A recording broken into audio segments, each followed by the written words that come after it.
दिल्ली में अवैध बांग्लादेशियों के खिलाफ दिल्ली की महिला मुख्यमंत्री रेखा गुप्ता का और दिल्ली पुलिस का एक्शन जारी है। जी हां, दिल्ली पुलिस लगातार कई बांग्लादेशी घुसपैठियों की पकड़ में लगी पड़ी है और कई सारे बांग्लादेशी घुसपैठियों को गिरफ्तार भी कर लिया गया है। साथ ही आपको बता दें, इन घुसपैठियों के पास से कई संदिग्ध दस्तावेज भी मिले हैं। रेखा गुप्ता जब से दिल्ली की मुख्यमंत्री बनी है, तब से हम कह सकते हैं घुसपैठियों के खिलाफ उनका ताबड़तोड़ एक्शन जारी है। जी हाँ, दिल्ली में अब हम कह सकते हैं कि बांग्लादेशी रोहिंग्याओं की पहचान की जा रही है, उनके दस्तावेज चेक किए जा रहे हैं दिल्ली पुलिस के द्वारा और उन्हें उनके देश डिपोर्ट किया जा रहा है या उन्हें भारत से बाहर भेजा जा रहा है। रेखा गुप्ता और देश के गृह मंत्री अमित शाह दोनों मिलकर हम कह सकते हैं घुसपैठियों को निकालने के काम में लगे हुए हैं और दिल्ली के अलग अलग इलाकों में घुसपैठियों की छानबीन जारी है। रेखा गुप्ता को अलग अलग नाम दिए जा रहे हैं। कोई कह रहा है लेडी सिंघम, तो कोई कह रहा है धाकड़ सीएम या कोई कह रहा है नायक। उसकी क्या वजह है? उसकी वजह है रेखा गुप्ता के कार्य। जी हाँ, रेखा गुप्ता को दिल्ली में आए हुए मात्र कुछ ही दिन हुए हैं और उनने जो काम किया है वो लाजवाब हम उसे कह सकते हैं। वो एक के बाद एक काम किए जा रहे हैं, पर अगर उनके किसी काम को सबसे ज्यादा पसंद किया जा रहा है तो वो है उनका ये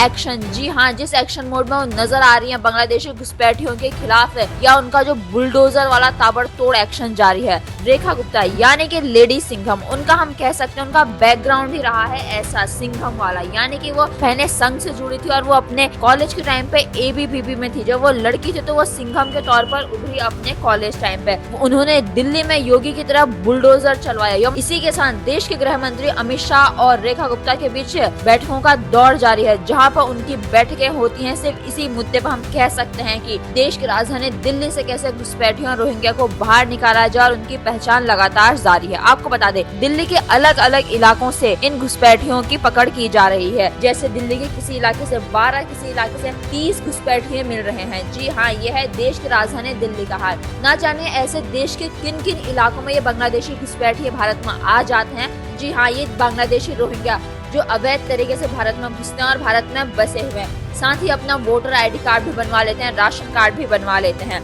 पर अब दिल्ली में इनकी धड़ पकड़ हम कह सकते हैं, इनकी छानबीन जारी है। किसके द्वारा? दिल्ली की महिला मुख्यमंत्री रेखा गुप्ता के द्वारा। जी हाँ, रेखा गुप्ता के कार्यों की जितनी सराहना की जाए उतनी कम है। वो जब से दिल्ली में आए हैं वो एक के बाद एक बड़े कार्य किए जा रहे हैं, चाहे वो यमुना की सफाई को लेकर हो, इन घुसपैठियों की पकड़ को लेकर हो, या हम कह सकते हैं कि उनका जो छापा मार की नीति है, यानी कि जो दिल्ली के सरकारी अस्पतालों और सरकारी स्कूलों में जो उन्होंने छापा मारा और अरविंद केजरीवाल के ड्रीम प्रोजेक्ट किया, जिसे वो अपना ड्रीम मॉडल कहते थे, उसकी भी पोल खोल कर रख दी दिल्ली के मुख्यमंत्री रेखा गुप्ता ने। दिल्ली के अलग अलग इलाकों में घुसपैठियों की पहचान की जा रही है, जैसे कि जहांगीरपुरी क्षेत्र में, सीमापुरी क्षेत्र में। साथ ही कल दिल्ली से 13 घुसपैठियों की पहचान की है पुलिस ने, साउथ दिल्ली से और साउथ ईस्ट दिल्ली से, और इन्हें गिरफ्तार कर लिया गया है। ऐसे ही अन्य जगहों से कई सारे घुसपैठियों को गिरफ्तार किया जा रहा है। रेखा गुप्ता के इस कार्य के बारे में आपको क्या कहना है, हमें कमेंट करके जरूर बताइए। और आपको क्या लगता है रेखा गुप्ता कैसा कार्य करेंगे अपने आने वाले 100 दिनों में? आप ऐसे लेटेस्ट न्यूज के लिए सब्सक्राइब करें आवाज नए भारत को। और आप सभी का बहुत बहुत धन्यवाद।